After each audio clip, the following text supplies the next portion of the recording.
안녕하세요. 처음 뵙게 성도 여러분 반갑습니다. 누구뷰티입니다. 오늘도 하나님의 말씀 아래 함께 은혜를 받기 원합니다. 우리의 모든 인생에서 성령으로 충만해 있어야 합니다.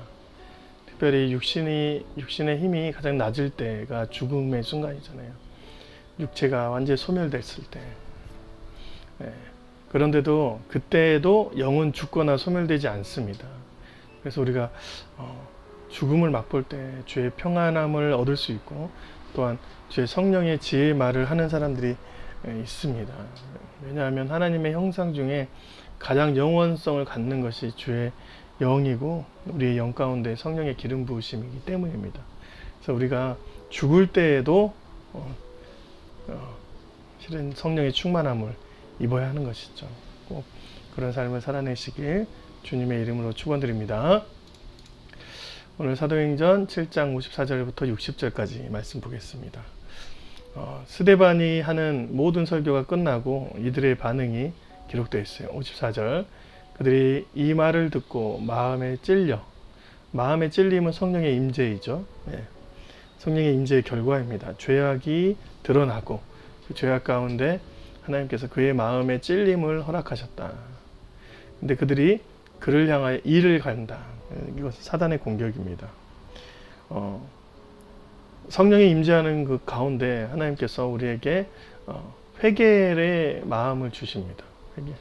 하나님의 형상을 닮은 자들에게 회개의 마음을 줘요. 근데 그때에도 사단이 공격해서 그 왜곡하는 거였어요. 하나님께서 주신 성령의 임재인데 영으로 맞닿아야 될 그런 상황들을 인간의 육신적인 상태의 공격으로 알게 돼서 이를 갈게 되는 것이죠. 이런 경우 왕왕 있잖아요. 어떤 목사님이 설교하는데 이 설교 나한테만 하는, 나 지적하는 설교다, 이렇게 할 수 있어요. 네. 여러분, 그렇지 않습니다. 설교 자체도 하나님께서 주신 마음에 찔림이 있으면 그것은 한 사람의 설교자가 잘하거나 어떤 말을 지적해서 그런 것이 아니라 하나님께서 주신 그 마음이 동해서 찔림이 있는 것이죠. 그럴 때 우리는 회개함으로 하나님 앞에 돌이키게 해달라고 기도하는 게 옳은 것인데, 그 가운데 인간의 마음으로 바꾼 그것을 이를 갈게 돼. 이 목사님 나를 싫어하나, 이렇게 생각할 수가 있는 것이죠. 사단의 공격입니다. 그래서 정말 성령에 반응해야 돼요. 하나님께서 주시는 마음이 있으면 그 마음으로 경청하고 정말 그 가운데 주님이 주신 그 삶의 자리에서 회복의 은혜가 있어야 되는 것이죠.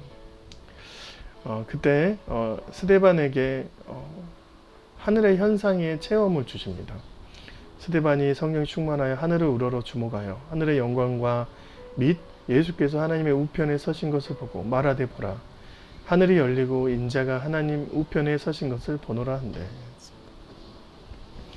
여러분, 군중이 성이 나 있습니다.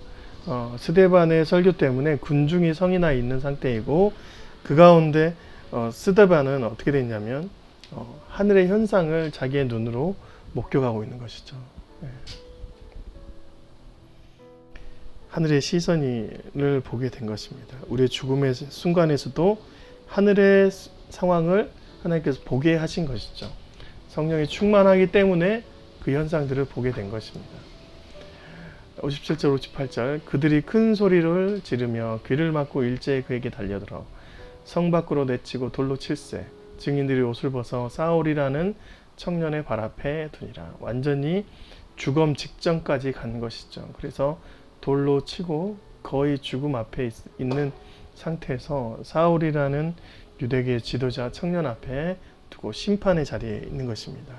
죽일지 말지 사울이 선택하는 그 과정이 있는 것이죠. 완벽하게 마지막인 순간입니다. 그때 스데반이 이 상황에서 자신의 육체가 완전히 소멸된 그 상황에서 이런 고백을 하는 것이죠. 그들이 돌로 스데반을 치니 스데반이 부르짖어 이르되 주 예수여 내 영혼을 받으시옵소서. 무릎을 꿇고 크게 불러 이르되 주여 이 죄를 그들에게 돌리지 마옵소서. 이 말을 하고 자니라 했습니다. 육신의 모든 에너지가 소멸된 그 죽음의 앞에서 스데반은 영으로 충만하니까 그때 하나님께서 주신 중보의 기도를 자신에게 돌 던진 자에게 또 이 성난 군중을 향해서 하게 됩니다. 예수님의 기도와 마찬가지죠. 예수님이 십자가에서 그들의 자기의 죄를 알지 못합니다. 저들에게 이 죄를 돌리지 마옵소서. 동일한 기도를 스데반이 하게 되는 것입니다. 여러분, 이 기도를 하기 위해서는 성령으로 엄청난 강한 충만한 삶의 상태가 안 되면 자신을 치고 원수 같던 그들에게 어떠한 중보의 기도를 할 수 없어요. 그런데 하나님께서 그 가운데 주신 것이죠. 육신의 힘이 없어도 영은 정신을 차려서 그 가운데 이 강력한 기도를 하게 된 것입니다. 여러분, 육신은 죽어도 소멸되지만 영은 소멸되지 않아요. 왜 그러냐면 영은 하나님의 형상 중에 가장 닮은 하나님이 우리에게 주신 주의 것이기 때문입니다. 하나님의 것은 전혀 죽지 않고 소멸되지 않습니다. 그렇기 때문에 우리가 죽음 앞에서도 성령이 충만하 가능하다는 것은 이 영이 죽지 않기 때문에, 소멸되지 않기 때문이에요. 우리가 주님을 고백하고 그 가운데 주께서 주신 성령의 충만함을 입으면 이런 강력한 성령의 에너지가 필요한 중보 기도를 할 수 있는 것이죠. 네.